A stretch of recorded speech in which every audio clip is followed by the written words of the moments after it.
ನರೇಂದ್ರ ಮೋದಿಯವರೇ ಈ ಗ್ಯಾರಂಟಿಗಳನ್ನು ಒಂದು ವೇಳೆ ಜಾರಿ ಕೊಟ್ಟರೆ ಜಾರಿ ಮಾಡಕ್ಕೆ ಸಾಧ್ಯನೇ ಇಲ್ಲ. ಒಂದು ವೇಳೆ ಜಾರಿ ಮಾಡಿದ್ರೆ ಕರ್ನಾಟಕ ಸರ್ಕಾರ ದಿವಾಳಿ ಆಗ್ಬಿಡ್ತದೆ, ಖಜಾನೆ ಖಾಲಿ ಆಗ್ಬಿಡ್ತದೆ, ಅಭಿವೃದ್ಧಿ ಕೆಲಸಗಳಿಗೆ ದುಡ್ಡಿರಲ್ಲ ಅಂತೇಳಿ ನರೇಂದ್ರ ಮೋದಿಯವರೇ ಹೇಳಿದ್ರು. ಯಾಕಂತಂದ್ರೆ ಅವ್ರಿಗೆ ಅವ್ರು ಕೊಟ್ಟ ಮಾತುಗಳನ್ನು ಈಡೇರಿಸಿಲ್ವಲ್ಲ. ಅದೇ ರೀತಿ ಕರ್ನಾಟಕ ಸರ್ಕಾರನು ಮಾಡ್ತದೆ ಅಂತಕ್ಕಂಥದ್ದು ಅವರ ತಲೆನಲ್ಲಿ ಪಾಪ. ಯಾಕಂದ್ರೆ ಅವ್ರು ಹೇಳ್ದ ಒಂದಾರು ಮಾಡಿದಾರ ಪ್ರಮುಖವಾದಂಥ ಗ್ಯಾರಂಟಿಗಳನ್ನ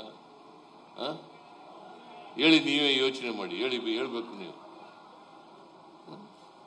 ಅಚ್ಚೇ ದಿನ ಆಯಂಗೆ ಅಂತವ್ರು ಬಂತ 15 ಲಕ್ಷ ರೂಪಾಯಿ ವಿದೇಶದಿಂದ ತಗೊಬಂದು ಎಲ್ಲರ ಅಕೌಂಟ್ಗಳಿಗೆ ನಾವು 15 ಲಕ್ಷ ಕೊಟ್ಬಿಡ್ತೀವಿ ಪ್ರತಿ ಕುಟುಂಬಕ್ಕೆ ಅಂದ್ರು. ಕೊಟ್ರ ರಾಮಚಂದ್ರನ್ ಹಸು ಸಾಕಣೆ ಮಾಡಿ ಕೇವಲ 10 ಹಸುಗಳಿಂದ 18 ಲಕ್ಷ ಗಳಿಸ್ತಿದ್ದಾರೆ. ನೀವು ಕೂಡ ಅವರಿಂದ ಕಲಿಬೇಕಾ? ಅವ್ರ ಜೊತೆ ವಿಡಿಯೋ ಕಾಲ್ ನಲ್ಲಿ ಮಾತಾಡಬೇಕಾ?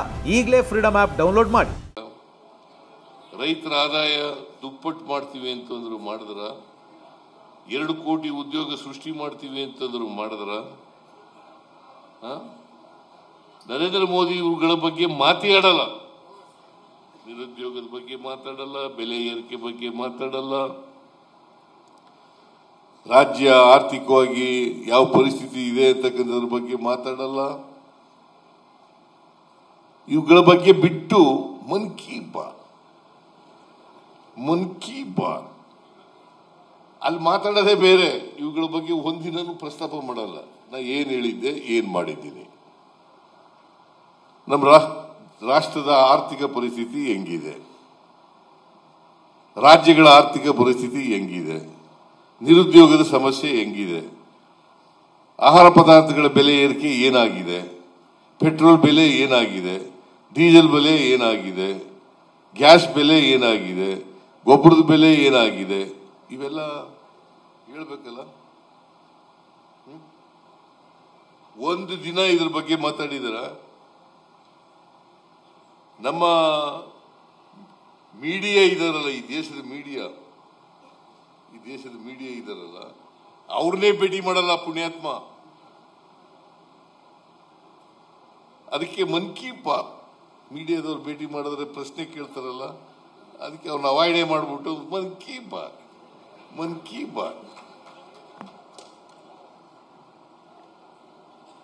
ಇದನ್ನು ಹೇಳೋದು, ಅಲ್ಲಿ ಬಾಯಿ ಬಂದಾಗ ಹೇಳೋದು, ಅವರ ಪಕ್ಷದ ಇಡನ್ ಅಜೆಂಡಾ ಎಲ್ಲನೂ ಪ್ರಸ್ತಾಪ ಮಾಡೋದು, ಭಾವನಾತ್ಮಕವಾದಂಥ ವಿಚಾರಗಳನ್ನು ಪ್ರಸ್ತಾಪ ಮಾಡೋದು. ಅದನ್ನ ಬಿಟ್ಟರೆ ಬೇರೆ ಏನೂ ಹೇಳಲ್ಲ. ನಾನು ಹೇಳ್ತೀನಿ, ಬಹಳ ಸುಳ್ಳು ಹೇಳದವರು ಪ್ರಧಾನಮಂತ್ರಿಗಳು, ಈ ದೇಶದ ಪ್ರಧಾನಮಂತ್ರಿಗಳಲ್ಲಿ ಹೆಚ್ಚು ಸುಳ್ಳು ಹೇಳದವರು ಅಂದ್ರೆ ಇವರೇ, ಮಿಸ್ಟರ್ ನರೇಂದ್ರ ಮೋದಿ. ಬಹಳ ಸುಳ್ಳು ಹೇಳಿದರು, ಒಂದು ಈಡೇರಿಸಿಲ್ಲ.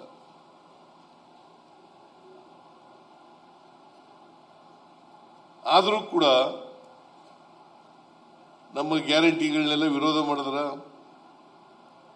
ಆಮೇಲೆ ಎಲೆಕ್ಷನ್ ಬಂದಾಗ ಬೇರೆ ರಾಜ್ಯಗಳು, ಉತ್ತರದ ರಾಜ್ಯಗಳು ಎಲೆಕ್ಷನ್ ಬಂದಿತ್ತಲ್ಲ, ಆಗ ಮಧ್ಯಪ್ರದೇಶದಲ್ಲಿ, ರಾಜಸ್ಥಾನದಲ್ಲಿ ಗ್ಯಾರಂಟಿಗಳನ್ನ ಕೊಡ್ತೀವಿ ಅಂತ ಭರವಸೆ ಕೊಟ್ರ.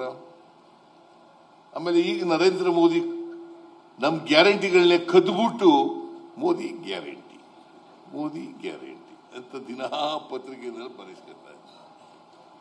ಮೋದಿ ಗ್ಯಾರಂಟಿ